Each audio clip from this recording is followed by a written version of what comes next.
Okay, Shabbat Shalom everybody, and you're welcome to the Shabbat of this morning. The Parashat that we're discussing about this morning is Parashat Emor, and it means to speak. And the subtitle of this morning is Walking in the Light of the Torah. To walk. Walking in the light of the Torah. Walking in the light of the living God. Remember, Torah is the word of God. And according to our sages, according to our tradition, your word is what? Is you. Back then in those days, they don't need what? Agreement. No. I give you my word. And people respect their word. Because they know, oh, this is, when the man said, this is it is it. Because people believe that. And so therefore, people trust that. Back then in those days, they don't need any writing things down. Agreement is an agreement. And thereby, there is a witness, right? Okay, yeah, I heard him say so, when it's like that, and that is the way it was in those days. Not now that even though you have an agreement, now that agreement means nothing. So they even tear it about it. So you don't even know who to trust again, because you cannot take their word for it. Neither can you even agree, and neither can you even believe the agreement. You only do when the agreement favors them is good. When it doesn't favor them, we need to change it. So that is, I remember they send you.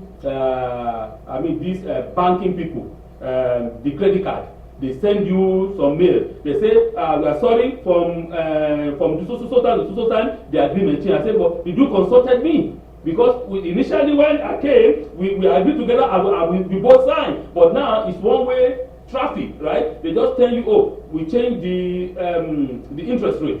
Without even consulting you to say, okay, do you agree with that or not? If you like, you don't, automatically it takes effect. But back then, it wasn't like that. So, walking in the light of the Torah. For the Torah is life. Remember, it said it's a tree of life to those who take hold of it. About 8 months ago, out of the blue, as I was walking, I caught myself favoring one foot over the other. I found it difficult to put pressure on the left foot, especially when walking barefoot. For the same reason, it felt better and less acute when wearing socks, and even more so wearing a shoe. After I gave up on my usual stubbornness and natural tendency toward martyrdom, I decided to actually look and see what and why my foot hurt. Lo and behold, I had a nasty callus that just appeared out of nowhere. A similar condition come from a cousin of the callus known as a corn. From where and why do a calluses and corn comes from? Corn and callus are thick, hardened layers of skin that develop when the skin tries to protect itself against friction or a pressure. This is what I'm saying. Like 8 months ago, there was a kind of food that happened to my daughter. So, then it begins to happen to me. I said, what what is going on? On my foot. I don't know that. Men, we are sometimes we are stubborn. We don't put attention until when that something is getting worse and worse. That there is something that is going on here. Why is this thing happening to me? Because we like to sometimes torture ourselves. My wife says, why are you torturing yourself? You enjoy torturing yourself, eh? I said, no. So anyway, when the torturement is just too much, before you martyrdom yourself, that's okay. Let me just say, and I behold and know, that was a part of my foot that the skin is getting thick. Yeah, so it's hurting me. I said, what is going on here? Let me see the situation. So I saw and I know that there's a pressure being built up, and the friction, on that particular part of my foot. Corn and calluses are thick, hardened layers of skin that develop when the skin tries to protect itself from friction and pressure. They most often develop on the feet and toes and hands and fingers. Corn and calluses can be unsightly. If you are healthy, you need treatment for corns and calluses only if they cause you discomfort. For most people, simply eliminating the source of friction and pressure makes the corns and calluses to disappear. Callus comes from the Latin root or the Latin word callum, for what it means hard skin. Callum in Latin meaning a skin that is hardened skin. Walking barefooted a lot can cause feet to become calloused. I needed an over-the-counter treatment which within a few days killed the dead skin around the callus and eventually peel away, leaving a new fresh skin underneath. So when that something was when the feet was disturbing me, I went to my daughter. I said, there was the time you have this issue. Well, how did you do this? Oh, Papa, I just take this thing. I went to the pharmacy. They gave me this thing, and I said, oh, okay. Me too. I went down there. I bought it. I put it on my skin. Like 2 days or 3 days, the whole thing was gone, and I said, oh, hallelujah. I feel refreshed. But what am I trying to say here is that word, callum. It means to be hardened skin. So, and when someone feel uncomfortable, when someone feel that pressure, and when you feel that friction, the skin is trying to do what? To protect itself. It's not that the skin is trying to make you, to be discomfort. Actually, it is the opposite. The skin is trying to say, oh, I don't want this thing, because if this thing continues, it will be more worse for you. So let me try to do what? Protect it. In Africa, back then when I was young, I see a lot of that back home. So at that time I didn't have that medical understanding, that people, because back then we all walk barefooted, we don't even care. On the rock, in the farm, you see your leg, you see the skin of some people like this, their feet are thick as this, because the feet was trying to do what? Protect itself from from those friction and from those pressures that is exerted against it. I begin to wonder why I had this callus and what I did wrong to deserve this discomfort it brought to me. There is the concept of midah kenet midah, which means measure for measure, and I try to calculate perhaps what mitzvah I've neglected. Of the 613 mitzvot, most of them performed by hand, by mouth, or just being in attendance. Very few are accomplished through a person's foot. Although some of our Bele Musar emphasize the point that it is our feet which bring us to the place where we fulfill the mitzvot or violate the mitzvot or to sin against it. The feet themselves don't actually commit the sin, or do they? I don't know, maybe you people can help me to understand, why. So the point I'm saying here is this. When something happens to us, as I said earlier, because it is ingrained in us, we are always, the Hebrew people are number one, even though if you are not guilty, you buy guilt. You tell me, I give you money, give me your guilt. I want to be guilty. So that is it. That is the idea, because you begin to think, maybe I did something wrong. Maybe, what did why did this discomfort come to my feet? Hey, maybe I sinned. Even if you didn't sin. But your conscience just begin to, your mind blow everywhere, go everywhere. What have I done wrong? Because I know this shouldn't come just like that, because God always protects. Our idea is God always defend and protect his children. And when small tiny thing happen, you feel, oh, did I sin? Is it because of my iniquity? Is it because I speak so lashara? Is it because I did something wrong that sin is coming? It might not be so. I'm not saying it right, but because it is embedded in my head, it's always like that. If I say anything, there's something wrong, I quickly think, maybe I sin. Oh, maybe my children sin. I begin to do what? Go instantly in prayer, to begin to do what? Ask God for forgiveness. Because also to understand this, it is very good, such an idea, because it makes a man to be conscious. It's not, I'm not saying to be extreme. I'm not talking about the extremism, but it's very good that you have such that our parents put that in our brain, in our mind, because it makes you to be conscious of who you are. Because you know that for sure, Maybe, yes, maybe it's not because of sin or something, but it makes you to be conscious of your action, of what you do every time, right? Oh, maybe I did. Oh, no, I don't want to do this because I don't want this thing to happen to me. So it helps you to be on that particular path, to continue on that right path. So that is the idea. But for me, I was just thinking about what is going on. So this is not supposed to be so. It's because I did something wrong. Which part of the midboat or which part of the midbar I have already do what I did maybe that I neglected. Because I said tell us that it is the feet, right, that do what? That bring us to where to perform the mitzvah. And it is the same feet that take us away from performing the mitzvah, meaning to commit sin. So, but the feet themselves, they don't commit sin.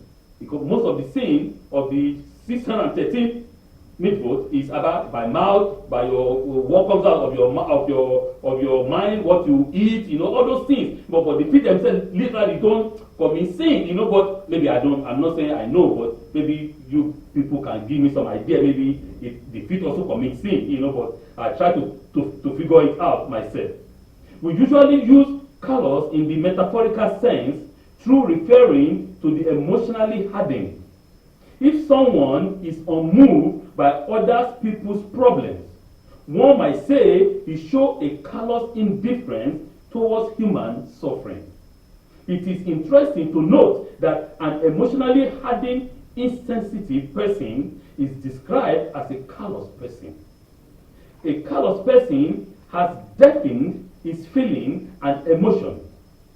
Generally speaking, this definition is used with regard to relationship between man and his fellow man.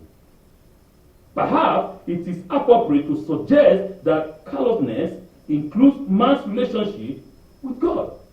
If you want to look at it from that perspective, when you say that a person is callous, meaning that a person is hardened. On the word callum, that person is hardened, is emotionally dead. Right? When you see people suffering, they don't feel it.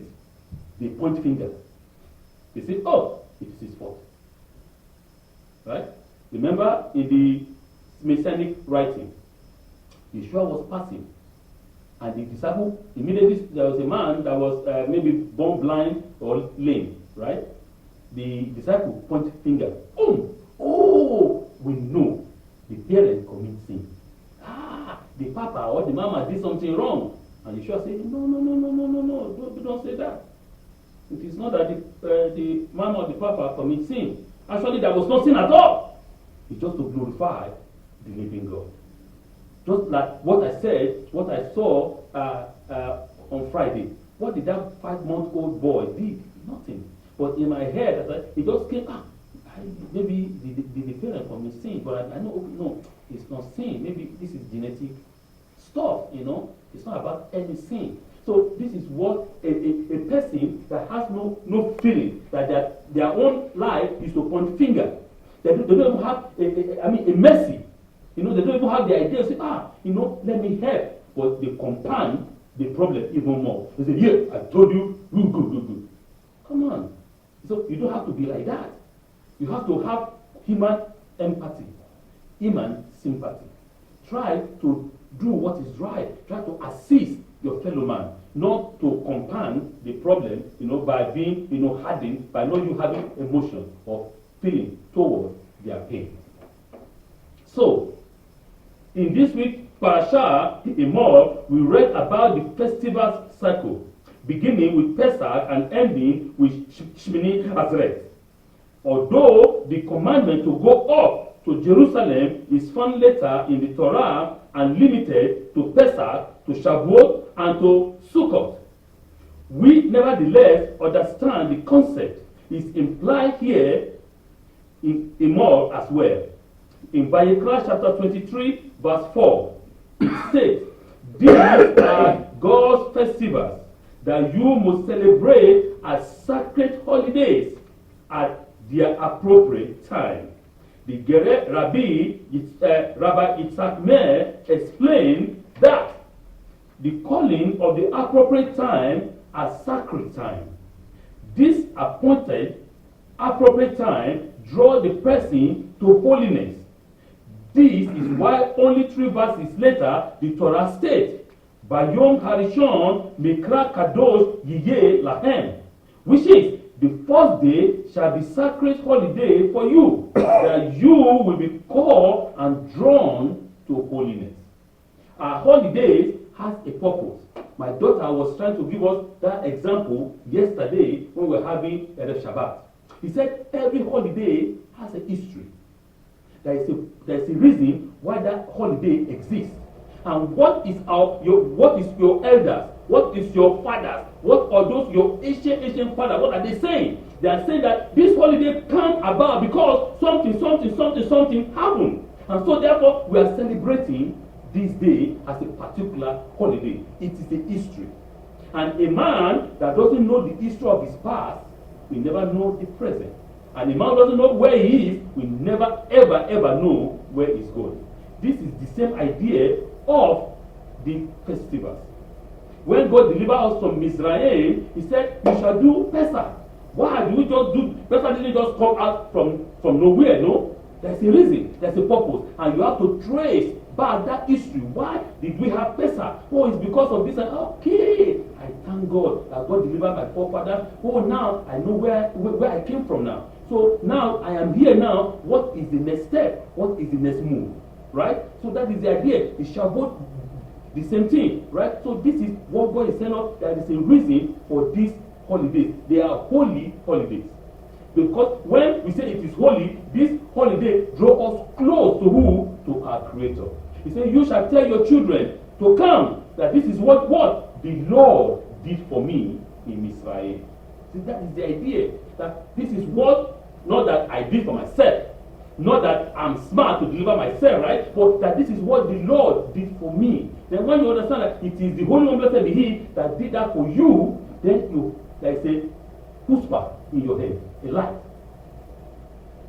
Boom. Now, if God can do that for my forefathers 5,000, 2,000, 3,000, and how many years ago, I know that the same God can do for me even now. Because I believe that. Say, oh, God, you did this great thing for my father.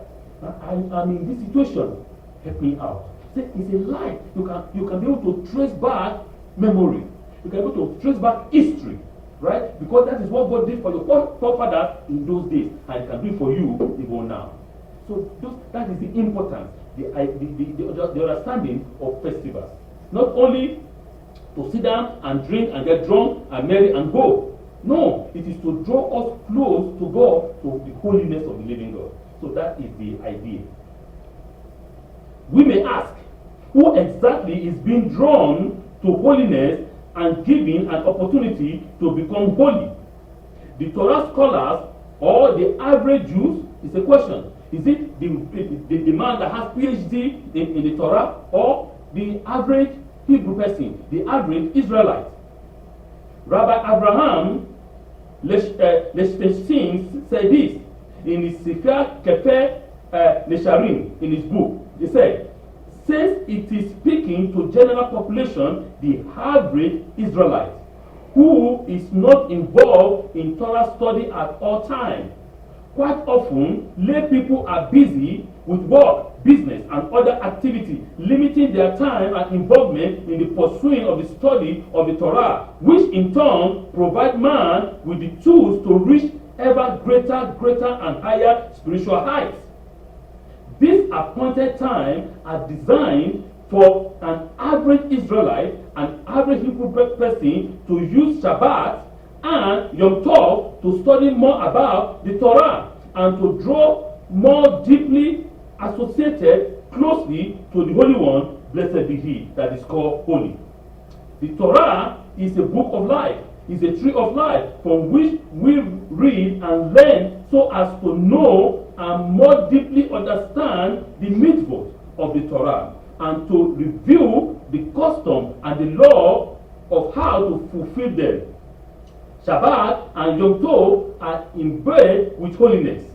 It is the time for us to draw from a special Ruach HaKodesh, a special Holy Spirit, divine spirited inspiration for us to receive and understand more of the Torah. Similarly, this concept or the concept of having neshama, yetzerah, an extra soul on Shabbat and Yom Tov from which we receive physical nourishment, we also draw spiritual and intellectual nourishment from that the same extra neshama. Shabbat and Yom Tov are a call to become spiritually charged. These holy days are imbued with the charging device and the time to do so. So there is something I want to say that is called that is called neshama yetzerah. Neshama yetzerah is what we call extra soul. Our sages, our elders, our sages of blessed memories give us this understanding that every Hebrew person has two souls, double soul, and every human being has one soul. Why is that understanding? Because God gave us the Shabbat and God gave us the Yom Tov, the holy days. That because of this extra neshama, because of this extra soul that God has given us, we have always double portion of everything. It's because it's not people think that the Israelites or the Hebrew people think that other people are animals like cows and they are the human being. That's not the idea. We are all human beings and we are all creation of God. But the extra soul that God gave us on Mount Sinai, because He uplifted us up unto Himself, which other nations did not have that opportunity.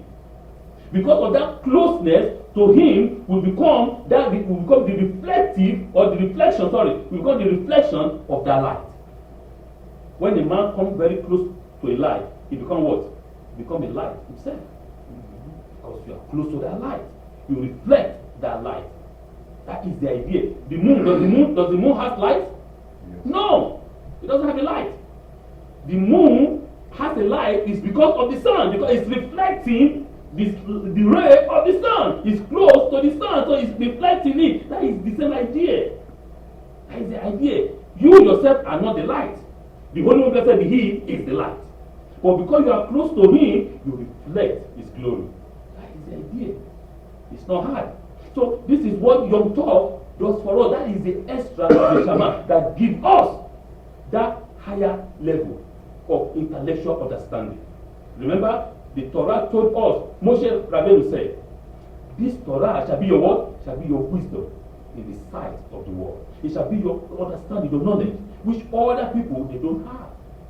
You understand the concept of the creation. You know the mechanism of the wristwatch. You can dismantle it and you can arrange it back and it works. But there are people, they have the wristwatch. Don't get me wrong. Every other people in the world has a wristwatch like you. They have it.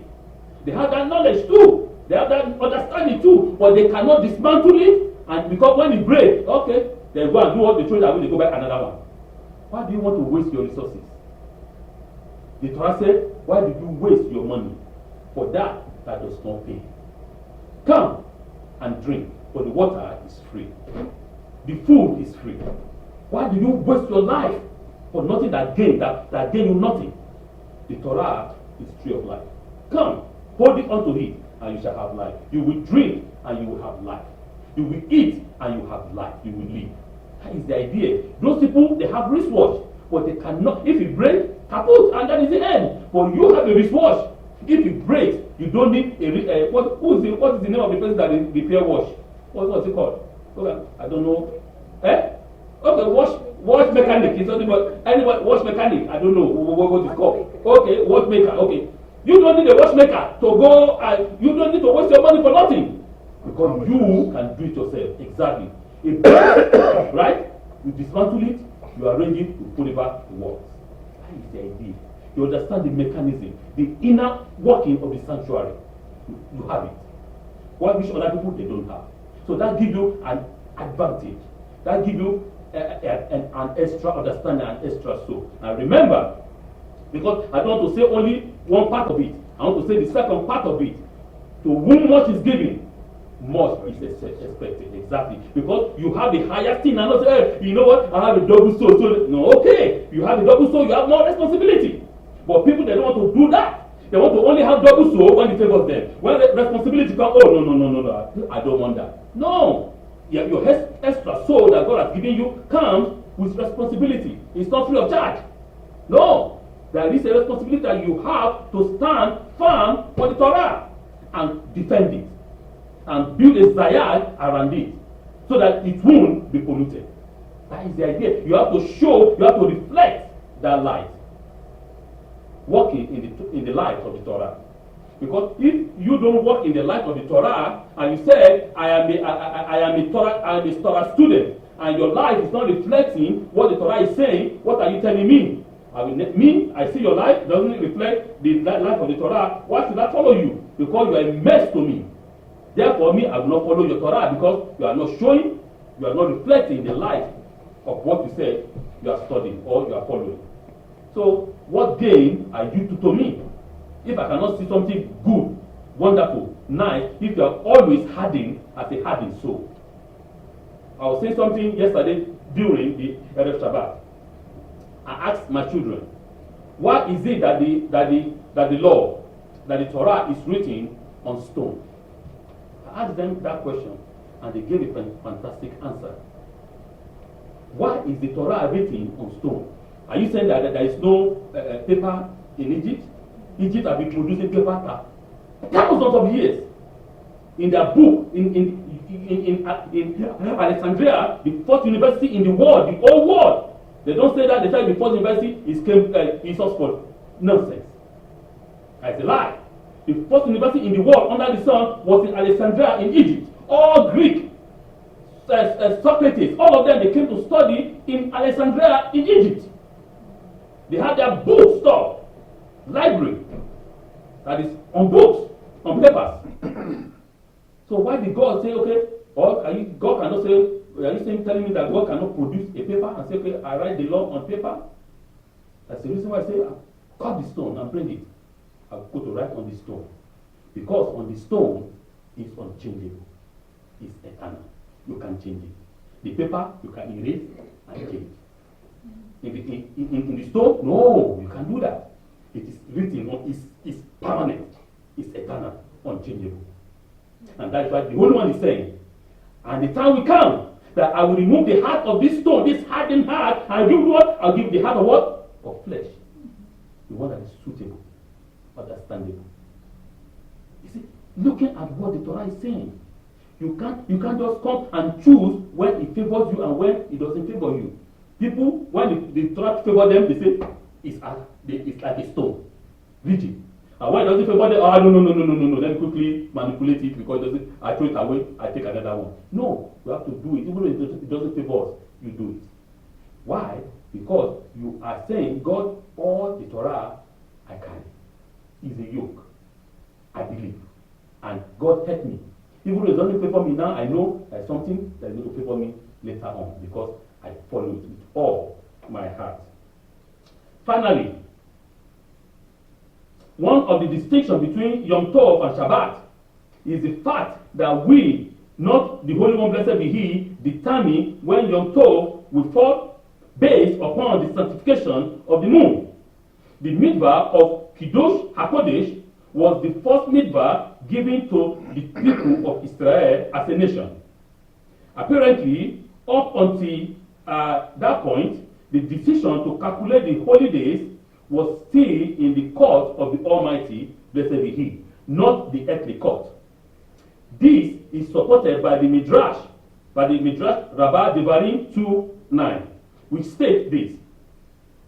HaKodesh Baruch Hu said, before the Torah was given, the Moedim, the festival, or the appointed time, belongs to me, that is, to God. From now on, it belongs to you, which means to the people. The Midrash quotes that Abbas was originally Moedim Adonai, which means the holidays of God. But then it was Asher Tua Osam, which means that you now is to determine these days. The mitzvah of going up to Jerusalem on the festivals encourage us to take the right step in order to grow close to the Holy One. Remember, the moon circle, right, follows the moon circle, right, in determining most of our holidays. The understanding there is that God is telling us, and which the same thing Yeshua said, it's nothing different. He said, the Shabbat, man is not made for the Shabbat. The Shabbat is made for what? For the man. That is it. The Shabbat is made for the man. It is not that, okay, somebody that the man is a zombie or a slave to the Shabbat. No, that's not what God meant. That's not what, the understanding of the holiday of Shabbat. What is the meaning of Shabbat? Why do we have this holiday? The first ever holiday instituted by God Himself is to remember that on this particular day, the Holy One, relax, and He said, all this work is in motion. There is history to it. There is a purpose, there is a reason for it. And the same idea continues. So in the holidays, in the Yom Tov that God has given us, those things has meaning, has understanding, by where we can draw inspiration, where we can draw understanding and knowledge, right, from our forefathers. They are not stupid. I always say that. They understand more than what we ever imagined. You might say, oh, they don't have computer, they don't have supercomputer, they don't have all that other, they don't have a car, they don't have plane. But I'm telling you, what they have is more than plane. Enormous, that you can't even imagine. So they gave us this understanding, and they passed down their knowledge to us one by one, for us to be able to understand this mu'adim, these holidays, that God Himself has given to us as a man. The mitzvah of going up to Jerusalem, as I said, on the festival encourages us to take the right step in order to grow close to the Holy One, blessed be He. We establish when these holidays will occur, placing the initiative directly upon us. In today's day and age, we cannot formally fulfill the mitzvah without a Beit Hamidrash. But there are some strong suggestions as to what we can do in the absence of a temple.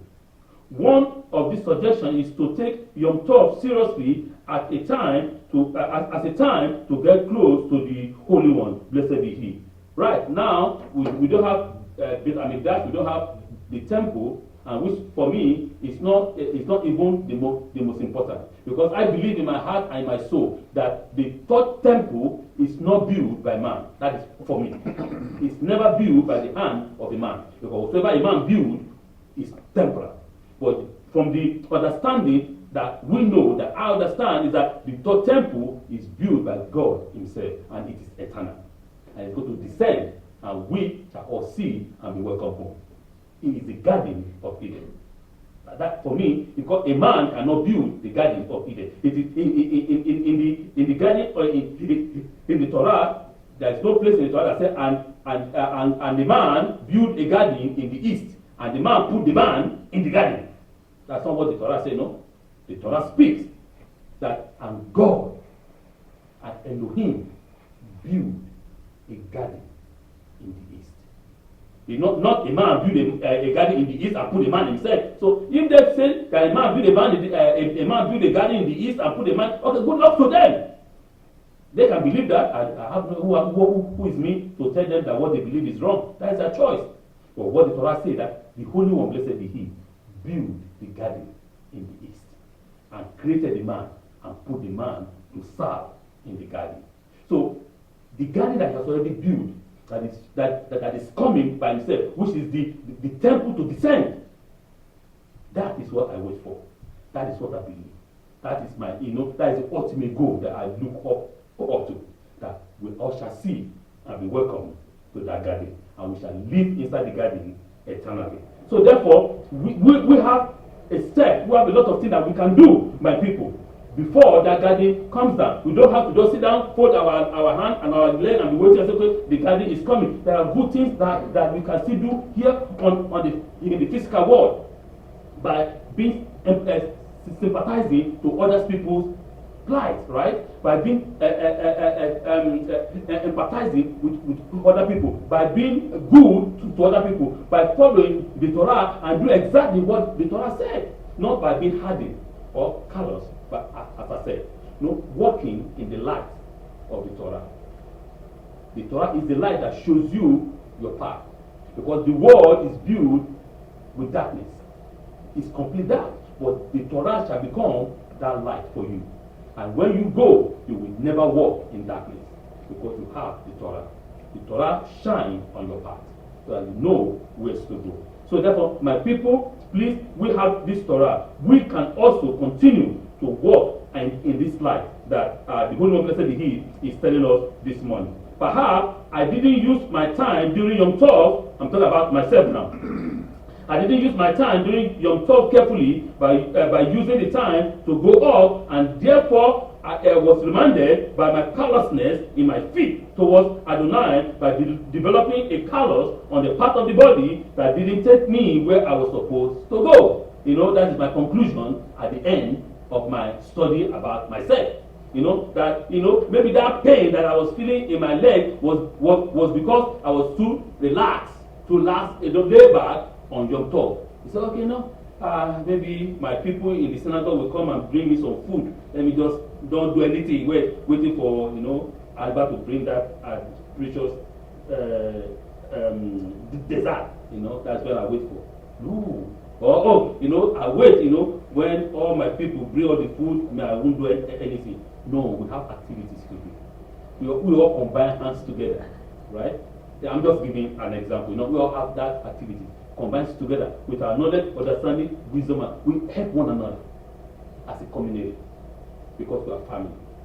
If one member of the family is not feeling well, all of us are not feeling well. That is the idea. Because if this your small finger is not feeling well, hey, my friend, or the whole body is not feeling well, the brain will say no. The brain will tell you, okay, no, this one is too tiny. Don't worry, it doesn't matter. Man, you will run, you know. So that is the idea. So any small part of the body that is not feeling well, all the body is not feeling well. We don't just close our eyes. Okay, that is our fault. You know, she's facing the consequence of her action. No, we have to unite together as a family, as one, to heal that part of the body. So that is the idea. So we have a lot of things that we can do as an individual and as a member of a community, as a member of a family, or to build ourselves up spiritually, physically, you know, and every area of our life, to build ourselves up intellectually for the Torah. Because the more you know about the Torah, the more you understand about the Torah, no man, no human being can tell you otherwise, can deceive you. So, this one, no, I know. I can dismantle the wristwatch and build it back, and it works. So that is it. Because when you try to tell them, tell me this and this and this, they don't have answer. They try to give you some philosophical stupidity. No. Tell them what the Torah said. I don't believe in, I don't take your Talmud as number one. The Torah is number one. The Torah is what? Is the foundation. Remember I told us, I read the Talmud, I love the Talmud too. But the Talmud is not my foundation. My foundation is the Torah. It's number one. Then the Talmud add to me, for me, I extract a lot of knowledge, I extract a lot of understanding as far as it fits into the foundation, into the Torah. If it doesn't fit, for me it's garbage. Sorry to say that. It's garbage. Because it doesn't fit in the structure of the house. Because if you put something that doesn't fit in the structure of the house at the end do what? Collapse. Has to fit. That is the idea. So for me, that is the same thing I want you to do. There is no here we don't read this, no. You read anything that you can read. But understanding is the basic foundation is the Torah. Once you know it, you understand the truth of the Torah. Nobody, no human being can deceive you because you know the truth. Parashat, Emor, walking in the light of the Torah. Shabbat Shalom.